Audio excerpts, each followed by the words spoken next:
The children responsible for the assault have been arrested. The incident occurred as the pregnant woman was walking home. After a group of minors knocked her down, they took turns jumping over her as if playing a vaulting horse game. Her young son rushed into the crowd, shielding his mother's abdomen with his frail body. Despite his tears, a cell phone camera captured this heart-wrenching scene, while the children laughed and completed each shove. A mother being dragged through grass. Her 9-year-old son throwing his body over hers to protect her from more punches. A daughter screaming as someone yanks her hair. This isn't a scene from some dystopian movie. This is real footage that exploded across the internet just days ago, and it's made millions of people absolutely furious. What makes it even worse? This attack was the result of 2 straight years of ignored warnings. And when the parents of these attackers finally showed their faces online, they had zero remorse. In fact, they bragged. They defended. They doubled down. But the internet wasn't about to let that slide. One by one, every single family got exposed. Jobs threatened, addresses leaked, reputations destroyed. And as the layers peeled back, people discovered something chilling. This wasn't just one random attack. It was part of a pattern that nobody had been paying attention to. But to understand how it got this bad, you need to know what led up to that moment. Corshawnda Hatter is a 33-year-old mother of 2 living in Chicago's South Deering neighborhood. She has sickle cell disease, a painful condition that affects how her body functions, and yes, how she walks and talks. It's not something she can hide. It's not something she chose. It's her reality. And for 2 years, her 9-year-old son paid the price for it at Orville Bright Elementary School. Kids mocked him relentlessly because of his mother's condition. They laughed at the way she moved. They made fun of how she spoke. Imagine being a child and watching your mom get ridiculed for something completely beyond her control. Now imagine complaining about it over and over to your school and nothing changes. That's exactly what Corshawnda did. She documented everything. She followed the proper channels. She went to the administration repeatedly, pleading with them to stop the bullying. 2 full years of complaints, 2 years of being told they'd handle it, 2 years of absolutely nothing being done. She wasn't asking for special treatment. She was asking for basic protection for her child, the kind of protection every parent expects when they send their kids to school. But the system failed her. The adults who were supposed to step in and stop this, they looked the other way. And Corshawnda knew in her gut that something bad was coming. She could feel it building. Monday afternoon, November 18th. Just another school pickup. Corshawnda arrived at Orville Bright Elementary School to get her son and daughter like she'd done countless times before. But this time, the kids who'd been tormenting her son spotted them leaving the school grounds, and they saw an opportunity. It started with laughter, mocking, the usual cruelty. Corshawnda recognized what was happening immediately. She pulled her son and daughter to the side, trying to create distance. Keep walking, don't engage, just get to safety. But they wouldn't stop. A group of middle schoolers followed them down the street, taunting them the entire way, their voices getting louder, getting closer. Corshawnda kept moving, her heart racing, knowing her condition meant she couldn't defend herself the way other people could. Then it happened. One of them threw the first punch directly at her 9-year-old son. Every maternal instinct in her body kicked in. She stepped between the attackers and her child. That's when they turned on her. Multiple kids surrounded her, dragging her through the grass. Her daughter screamed as someone grabbed her hair and yanked hard. And her son? This 9-year-old boy had to rush in and shield her mother's midsection because he knew about her sickle cell disease. He knew that area was vulnerable. He knew one wrong hit could hospitalize her or worse. All of this unfolded in broad daylight, and of course, someone recorded it. Within minutes, the video was uploaded to Facebook. Within hours, it had gone viral. Millions of people watched in complete disbelief as a sick mother got jumped by a pack of kids while trying to protect her children. So apparently the mother has been telling the school this entire time that her son was getting bullied, and the school didn't do anything about it. And this is why you got the community out there protesting, because these schools refuse to do anything when these parents come up to these schools and tell them that their child is being bullied. I don't know what goes on in their minds, and they just be like, oh, you know, kids are going to be kids. Y'all have to stop doing that, because we see too many situations where kids are being bullied. The parents come up and they tell y'all about it, and for some reason y'all don't do nothing about it. It's really frustrating. Come on, blood. Shamar, look at that. Shamar! Come here. What you want, Shamar? Shamar, foot. What you want, Shamar? Shamar, look at that. Other big Shamar. Look at that. Look at that.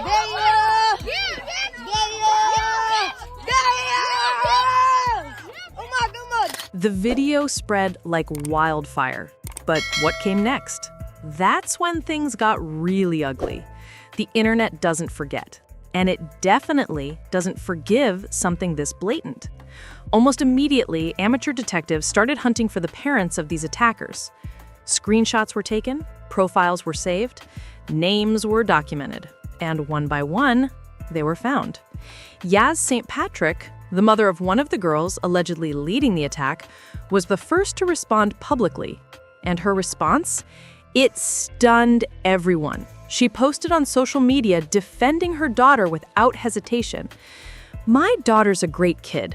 She's an AB student, captain of the cheerleading team, ahead of her class. All good things from every teacher. We don't owe anybody an apology but that lady and her kids. Then came the part that really set people off. Kids gonna be kids, and it's kids out here that did way worse. Y'all used to be out here beating up crackheads and all when y'all were 12 and 13 years old. The audacity was breathtaking. She blamed peer pressure, but then said her daughter had a whole castle of support standing behind her. The message was clear. My child did nothing wrong, and we're not backing down. But she wasn't alone. Other parents jumped in. Tisha Stevenson, Nicole Collins, all of them posting variations of the same theme, standing 10 toes down behind their kids. No apologies, no accountability. One aunt even went live on social media wearing what appeared to be her niece's jacket, laughing about the whole situation. Laughing about a sick woman and her 9-year-old getting attacked? The backlash was immediate and severe. People started threatening to call their jobs 55 times a day until they got fired. Others shared their workplace information. Facebook pages were deleted, but the internet had already archived everything. Yaz St. Patrick eventually went live with her daughter to issue an apology, but by then, nobody wanted to hear it. The damage was done. The world had seen exactly who these parents were.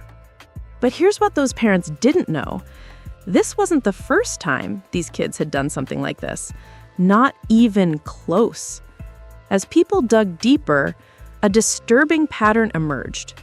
Just months earlier, during the summer of 2025, the same group of kids attacked a 21-year-old man with autism. They beat him so badly that he was left unconscious on the street for half an hour. Half an hour. Nobody helped him, nobody called for assistance, and when he finally came to, there was no viral video, no justice, no accountability. His story got buried because there wasn't footage that shocked the world. Teachers had been sounding alarms for months about these specific kids. Service workers in the neighborhood complained about them running wild with no supervision, harassing people, intimidating strangers, escalating their behavior with each incident. The school knew, the community knew, but nothing was done. Each time they got away with it, they got bolder. The attack on Corshawnda wasn't some spontaneous act of kids being kids. It was the inevitable result of a pattern that nobody stopped. And after the video went viral, other victims started coming forward. People who'd been harassed by this same group. people who'd stayed silent because they didn't think anyone would care. The question everyone started asking was terrifying. How many other victims are out there? How long has this been going on? And why did it take a viral video for anyone to pay attention? With the parents and those children. And I think before we do a lot of talking, we need to listen. We need to listen to those children. What I just heard are two little, beautiful black children that are traumatized. They've been bullied. They've been tortured. And I just spoke without giving up full details. What I just told the principal and CPS, that we're not about to let a bunch of rules get in the way of protecting our children. That's right. No mother should ever have to go through what that woman went through. And to the mother down there in Chicago, who daughters apologize. No, you don't get to tell us how to treat your daughter, because I watched that clip. You understand me? I watched that clip. She was not a child the way she was cussing, baby. She done heard some things and seen some things, young lady. You did a terrible job. You did a terrible job. And when the community finally connected the dots, all hell broke loose. The very next day, after the video surfaced, crowds gathered outside Orville Bright Elementary School demanding answers. Parents, teachers, residents, all of them fed up with years of ignored complaints. The police had no choice but to show up. Community pressure forced them to detain and question several of the kids involved, holding them for hours while people protested outside. State Senator Willie Preston got involved, publicly confirming that Corshawnda had indeed complained about bullying for at least 2 years to school administration. Online, the momentum kept building. The parents of the attackers were being doxxed, one after another. People found their Facebook pages, their jobs, their addresses. Nothing stayed hidden. One person wrote exactly what everyone was thinking. This will be the very first time calling someone's job to get them fired, but I swear I'ma call your job 55 times a day. The message was clear. The community refused to let this be swept under the rug the way everything else had been. For 2 straight years, the system ignored Corshawnda's pleas. Within 24 hours of the video going viral, that same system was forced to respond because the people demanded it. Social media became the courtroom since the actual institutions had failed. And the verdict? Guilty. All of them. The kids, the parents, the school. Everyone who let it get this far. But while the community fought for accountability, Corshawnda and her family were dealing with something much darker. She was rushed to the hospital along with her son. The physical injuries were bad enough, but her sickle cell disease made everything worse. Her entire body hurt. Every movement was agony. But the physical pain? That wasn't even the worst part. Her son started waking up in the middle of the night, jumping out of his sleep, screaming for his mother, replaying the attack in his dreams over and over. Her daughter was traumatized from watching her mom get beaten while someone yanked her hair. And Corshawnda's husband couldn't close his eyes without seeing the video play in his head. I couldn't sleep at all, he said. I had to force myself to sleep because every time I close my eyes, I see the video. The community rallied around them. A GoFundMe was launched and raised over $25,000. But money doesn't fix trauma. Money doesn't erase what happened.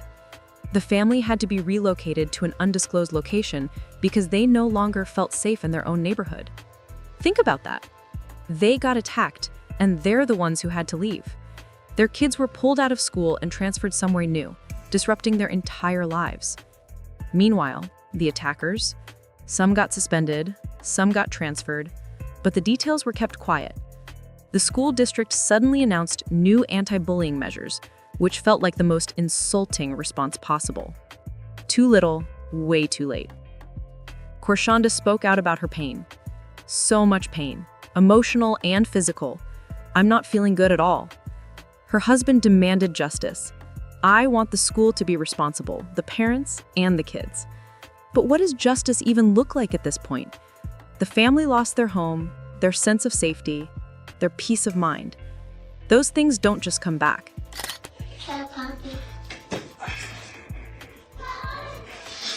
I was wrong for